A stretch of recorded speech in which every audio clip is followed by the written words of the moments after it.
Muchísimas gracias, Rosario, muchísimas gracias a ustedes por invitarnos esta mañana.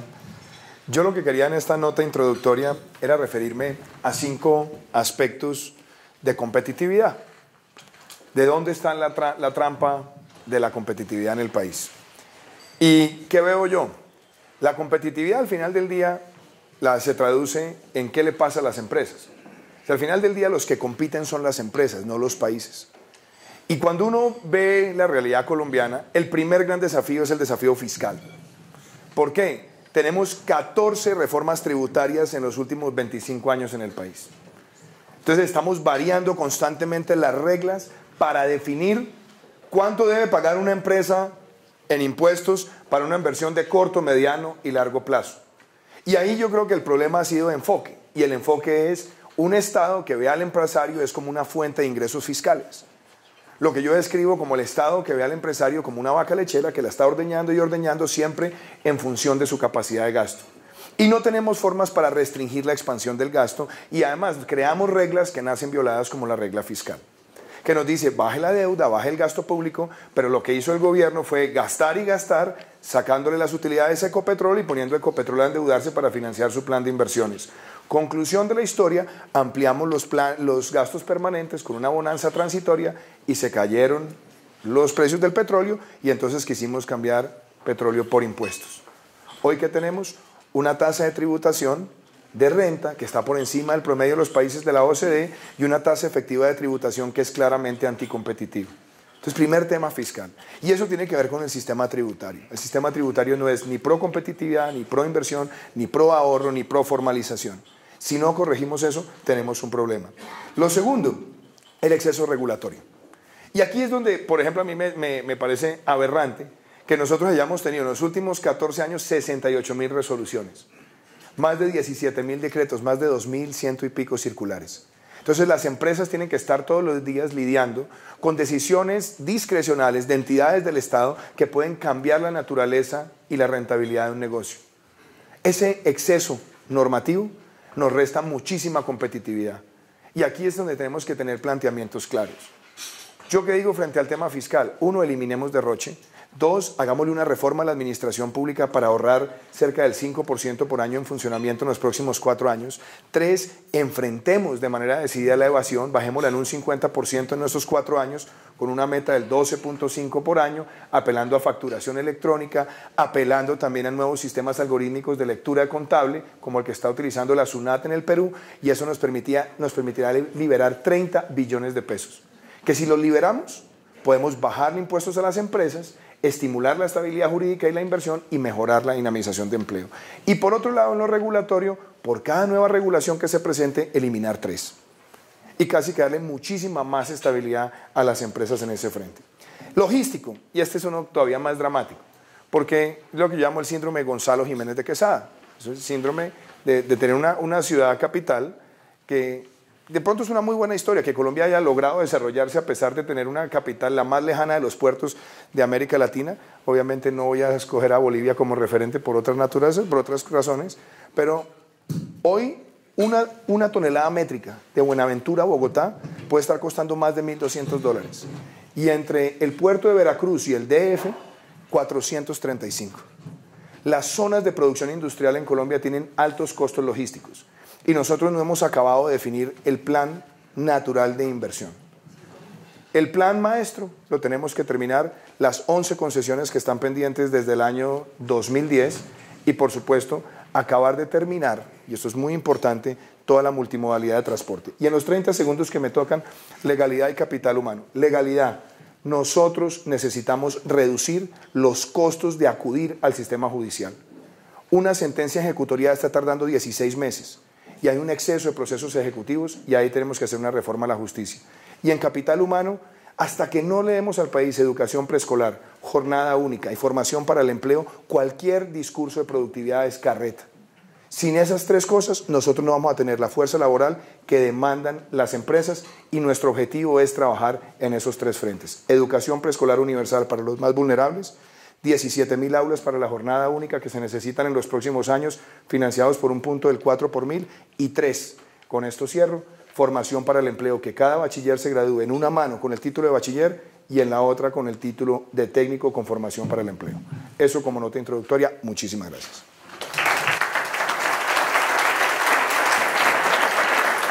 Bueno, entonces, como bien oímos de Iván y de Marta Lucía, todos estamos de acuerdo en que la competitividad es esencial para el crecimiento y el desarrollo del país. Yo voy a retomar algo que quiero que lo tengan muy presente de las dos presentaciones.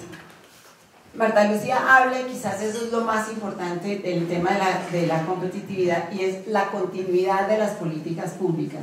A mí en ese momento me da mucho temor, ¿no es cierto?, un nuevo gobierno que no continúe precisamente con lo que se viene haciendo en el tema de competitividad. Es una agenda de largo plazo, pero obviamente si nos ponemos a inventar cada 4 años lo que igualmente ya sabemos que hay que hacer, ¿no es cierto?, porque es que todos sabemos lo que hay que hacer, lo que pasa es que cada 4 años nos inventamos la manera de hacerlo, ¿no?, de corregirlo.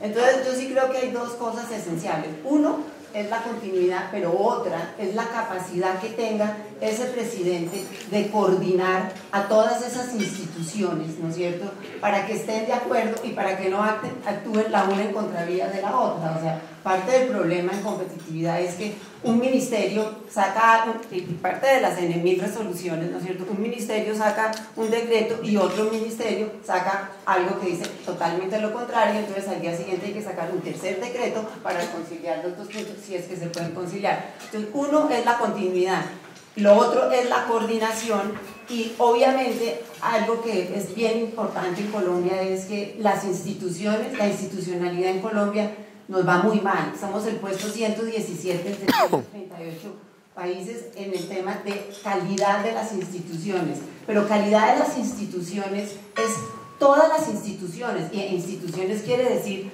sector público y sector privado, y quiere decir cómo somos capaces, ¿no es cierto?, de relacionarnos como sociedad entre las diferentes instituciones, que es como la columna vertebral de una economía. Entonces ahí estamos mal, ahí está todo lo que nos quejamos todos los días, la corrupción, el mal gasto de los impuestos, o sea, la plata que se la roban acá, las malas relaciones público-privadas. Entonces ahí estamos mal. En algo que estamos muy bien, que lo dijo Marta Lucía, es en el tema macroeconómico. O sea, Colombia sí se distingue por su manejo macroeconómico, la institucionalidad macroeconómica de este país es sólida, tiene una junta del Banco de la República que es absolutamente independiente, un Banco de la República que es independiente, juicioso, ortodoxo, que ha cumplido bien la tarea, y un Ministerio de Hacienda, o sea, bastante también ortodoxo en el tiempo, y nos destacamos en nuestro manejo macroeconómico, y eso ha hecho que Colombia, digamos, esté mejor de lo que quizás podría creerse que estuviera cuando uno ve la parte más micro de la economía colombiana. Entonces ya para comenzar, ya ahora sí, Camila, los 90 segundos, ahora vamos a empezar con Marta Lucía. Iván decía que aquí en Colombia los costos logísticos son altísimos, y estamos muy contentos porque estamos haciendo las vías 4G y eso nos va a solucionar muchos dolores de cabeza y va a ayudar. Pero de ese costo que comentaba Iván, el 60% del tiempo se va en la cadena logística, o sea, digamos, es costoso y toma mucho tiempo. Entonces, el 60% del tiempo en la cadena logística corresponde a las aduanas. Hace 8 años tenemos el nuevo estatuto aduanero y nada que somos capaces de reglamentarlo. ¿Qué plantea usted para reducir estos tiempos y para agilizar estos procesos? Arranco yo. Bueno, lo primero es, yo creo que el personal de aduana tiene que cambiarse y tiene que modernizarse. Nosotros no podemos seguir con un sistema de aduana que haga parte estructural de la DIAN con una gran dispersión laboral. Primer tema. Segundo tema, los trámites siguen siendo excesivamente discrecionales. Tenemos trámites que tardan más de 24, 48, 72 horas solamente para un certificado. Tercero, el papel de la polfa. Colombia tiene cerca de 7.000 millones de dólares que entran al año de contrabando. El principal es contrabando técnico. Todo viene con su facturación. Yo creo que nosotros necesitamos una polfa con más capacidad técnica y más capacidad de inspección en tiempo real, reduciendo tiempos. Y cuarto, hay unos temas que tienen que ver con certificaciones de traspaso aduanero que siguen siendo de las más largas de América Latina, con sistematización, con el uso de tecnologías, yo creo que nosotros podríamos acortar esos tiempos por lo menos en un 50%. Y lo otro, voy a cerrar con esto, tiene que ver con el reclutamiento y los premios al capital humano. Nosotros necesitamos seleccionar mejor el personal, pero al mismo tiempo tener indicadores de productividad por autorizaciones y que se les pueda remunerar por eficiencia, como lo tiene la Unidad de Aduanas de México o como lo tiene la Unidad de Aduanas de Chile. Me parece que es en la dirección correcta. Si esas 5 cosas las hacemos, la meta que yo quiero plantear a los colombianos es que lo que hoy nos está tardando 48 horas, la podamos resolver en menos de 12 horas. Dentro de las reglas del juego yo puedo intervenir. Claro. Una pregunta concreta. ¿Cómo vamos a hacer para poder remunerar a esta gente por productividad, dada el sistema laboral que tenemos? Es que nosotros no hemos reinventado el sistema aduanero. Nosotros seguimos con una herencia donde las aduanas hacen parte de la dirección de impuestos. Los países que más han avanzado, si bien lo tienen en el Ministerio de Hacienda, han logrado separar las dos funciones. El personal aduanero tiene que ser un personal mucho más techy, voy a decirlo, con mucho más manejo de tecnología, con una renovación también en materia generacional. Pues, es como es una... y obviamente vamos a decir una cosa, Rosario. La estructura laboral del sistema de aduanas es muy volátil. Van pasando personal de la DIAN a aduanas según las circunstancias, entonces no hay permanencia. Y voy a decir una cosa, la discrecionalidad en los trámites se tiene que automatizar. Una sola ventanilla digital para el importador y para el exportador y no depender únicamente de autorizaciones de capital humano de 1 o 2 funcionarios. Tiene que ser unidad procedimental digital. En el tema de detalle de cómo se supervisa el contrabando, la policía fiscal y aduanera es disfuncional frente a la responsabilidad que tiene la DIAN. Porque si bien reporta la DIAN, trabaja como una unidad separada y lo que más se necesita es especializar la policía fiscal y aduanera. Y más que estar haciendo simplemente inspecciones in situ, lo que se necesitan es mirar los 3 factores de mayor contrabando, que es la subfacturación, las prácticas depredadoras de precios y la otra, que es la triangulación de mercancía en países que no le entregan al país órdenes de despacho, como es el caso de Colón en Panamá. En los puertos de Colombia lo que está pasando es que llega la mercancía, mientras se hace inspección, muchas empresas para no pagar bodegaje llenan los camiones y dejan los camiones parqueados 48 horas. Y eso obviamente destruye el proceso logístico. Yo diría que el incentivo tiene que ser únicamente en puerto, bodegaje en bodega. Y el transporte debe tener un tiempo perentorio. ¿Eso para qué mejora? Primero, para que las empresas agilicen. Segundo, para que no estén montando y desmontando mercancía, permitiéndose trámites fraudulentos. Y tercero, porque también le da transparencia al transportador que no le pagan por el costo del vehículo improductivo mientras está cargado en puerto. Yo fui uno de los citantes del debate sobre el último paro de transportadores. La única manera de evitar los paros es, primero, cumpliendo las reglas que están establecidas en la regulación del transporte. Porque aquí le han hecho conejos siempre a los transportadores también. Entonces aquí se hizo, para empezar, un sistema que se llama el CICETAC, donde está transparentemente todos los costos de transporte. No se ha cumplido el CICETAC. Se hizo un programa de chatarrización que era 1 a 1. Y lo que hacía es que el que compraba un vehículo pagaba una póliza de chatarrización que costaba 80 millones de pesos y eso daba la creación de un fondo que era el fondo de chatarrización que tenía la responsabilidad de la eliminación de un vehículo. No se cumplió. Y entonces muchas personas pagaban la póliza y el gobierno, como estaba en un momento de bonanza, pues dejaba simplemente de supervisar que hubiera una eliminación 1 a 1. ¿Qué pasó? Se cayeron los precios del petróleo y los precios de los minerales y se dieron cuenta que ahí estaba el 60% de la carga nueva en el país y había una sobreoferta de transporte. Y una sobreoferta no regulada, pues llevó a que los propios transportadores hicieran el último paro. ¿Qué necesitamos acá? 1, el CICETAC se tiene que cumplir. Costos eficientes. Este país no tiene un código de transporte moderno. Se necesita el código de transporte para saber exactamente cómo son los costos de transbordo, de montaje, de desmonte, que tampoco se le reconocen al transportador. Hay empresas que dejan parqueado el carro con la mercancía 24 horas y no se reconocen esos costos. Los temas que otros países han logrado hacer, diferenciar el IVA para los insumos del transporte carretero, donde acá tenemos el 70% de la movilización de carga. Eso permite lubricantes, frenos, pastillas y demás, tiene que estar bajo un sistema de reducción de costos, o por lo menos de aceptar que son costos que se tienen que compensar. Y la otra cosa, la intermodalidad. Sí, la intermodalidad.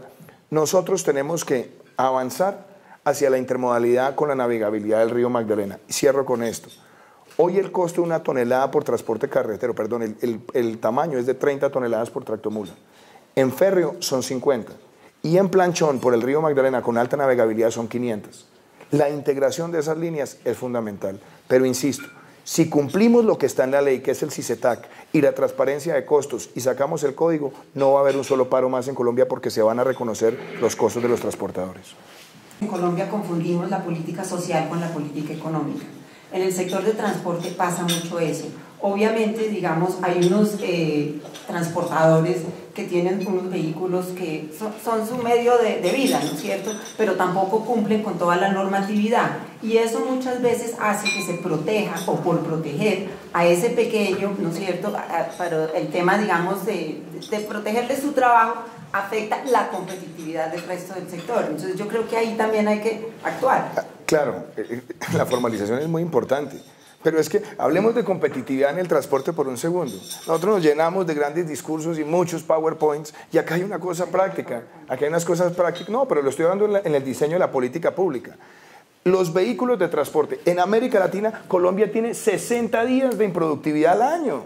Que porque es festivo, que porque es domingo, y entonces restringimos el transporte carretero en el país y eso no está reflejado en las tablas de costos de los transportadores. Entonces, si yo tengo un negocio y el negocio mío es transportar y tengo que tener el negocio inoperante 60 días, eso no me lo está reflejando el CICETAC. Llevan años pidiendo que eso se pueda reflejar y que también se les reconozca. Lo otro, y aquí quiero hablar un segundo de los costos de infraestructura. Me parecen maravillosas las 4G, pero hicimos una vez un debate en el Congreso y dijimos, miren el costo por kilómetro del 60% de las vías, costos de más de 15.000 millones de pesos kilómetro. 15.000 millones de pesos kilómetro con una baja transabilidad de vehicular, lo que tiene que llevar es o a un incremento de los costos de peaje, que se han vuelto muy costosos, o por otro lado la frecuencia de los peajes. Y esos costos también están incluidos en la cadena logística del país. Yo lo que digo es, transparentemos los costos. Si se transparentan los costos para el empresario y para el transportador, se acaban los paros. El problema es que llevan 5 años incumpliendo los compromisos de liberalización de precios o de asimilación de costos dentro de la cadena logística. Pero no puede ser por el más ineficiente. De acuerdo, pero justamente por eso es lo que nosotros tenemos que entender la preocupación del transportador. ¿Qué necesita el transportador? Renovar el vehículo, correcto. Cumpla el 1 a 1. Ni siquiera el 1 a 1 se cumplió. El fondo de chatarrización se lo gastaron. Y el fondo de chatarrización era para hacer la compensación al transportador. Segundo incumplimiento. Tercero, el sistema de costos unitarios por vehículo de transporte de carga, que era para mirar cuánto cuesta un trayecto, cuánto cuestan los lubricantes, cuánto cuestan las pastillas, cuánto cuestan los peajes. Un trayecto de Bogotá a Cartagena puede costar 10 millones de pesos solamente en eso. No está reflejado. El transportador termina con un margen de menos del 1% y con toda la razón sale a protestar. Yo lo que pido, código de transporte, lo queremos sacar y un CICETAC que se cumpla. Bueno, en esta primera sección, que es de logística y de costos del país, tenemos una pregunta, o sea, digamos, lo que habíamos pensado es que después de cada sección hacemos una pregunta del público que, pues no sé, no, es anónima, pero yo la voy a leer, es para ustedes dos. Para la competitividad del país, el río Magdalena debe ser el factor vital en la reducción de costos. ¿Qué hará usted para que este río sea navegable y se convierta, como debe ser, en una opción viable para el comercio internacional? Y simplemente en esto estamos hace muchos años también, ¿no? La navegabilidad del río Magdalena. Iván.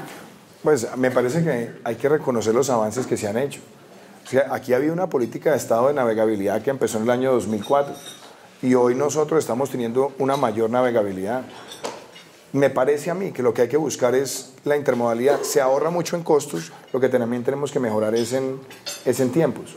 Como decía, es el más eficiente de todos los transportes en costo y en tonelaje, 500 toneladas por unidad de carga.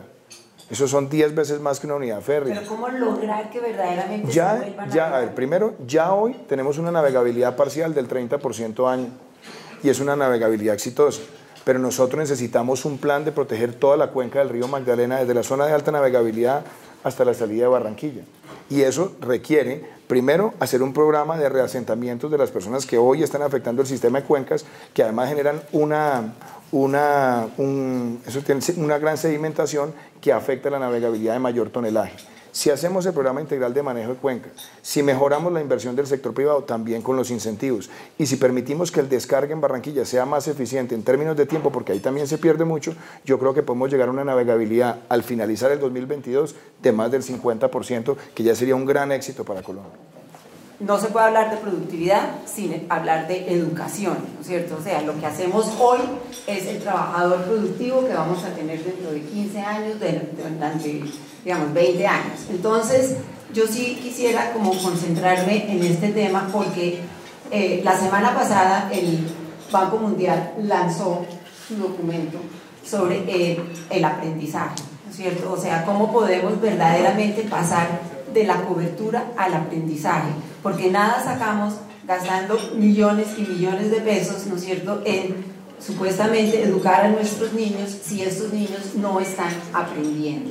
Y una de las razones por las cuales los niños no están aprendiendo es porque cuando llegan al colegio o a la escuela, digamos, no tienen las condiciones adecuadas para poder aprender, porque son niños que les ha faltado, o sea, son niños que han estado desnutridos, son niños que les ha faltado familia, les ha faltado condiciones adecuadas de vida. Por lo tanto, cuando llegan al colegio no tienen esa capacidad, y la brecha entre los niños que sí han tenido una buena alimentación y los niños que han tenido cariño y hogares, digamos, donde hay un buen ambiente, pues se va ampliando cada vez más. Entonces, la pregunta es la siguiente, o sea, entre el año 2010, ¿no es cierto?, y el año 2015, la desnutrición aguda en el país se aumentó en un 0.9%. Sabemos lo que causa esto en nuestros niños. Rosario, yo llevo muchos años trabajando en investigación sobre esos temas desde cuando estaba en el BID. Yo creo que las cosas hay que hacerlas prácticas. Un niño, 30% de los embarazos en Colombia no son deseados. Es un problema estructural, un problema que afecta afectivamente al niño en sus habilidades no cognitivas en los primeros años de vida. Después hay un tema dramático. Los micronutrientes básicos que necesita un niño en los primeros 3 años de vida para desarrollar la corteza prefrontal del cerebro, nosotros lo tenemos altamente limitado. Un niño de escasos recursos no come carne escasamente una vez al mes, y ese es el hierro en la primera infancia. Temas como cualquiera de los niños de los que estamos acá, nuestros hijos, nuestros nietos, todos tienen omega 3, carne, hierro, todo lo que ustedes quieran. Eso no lo tenemos. El primer punto de nuestra política es nutrición entregada en un programa bien estructurado a las familias más necesitadas de Colombia, y ojo, no más manejados por la politiquería. Se necesita una gran capacidad de supervisión. Aquí me voy a demorar 40 segundos más, porque ahí necesitamos que el recurso llegue y lo supervisen las asociaciones de padres de familia, y también la acción comunitaria puede ayudar mucho. Segundo, el preescolar. En Colombia hay atención para la primera infancia, pero eso no es educación preescolar tal y como se conoce.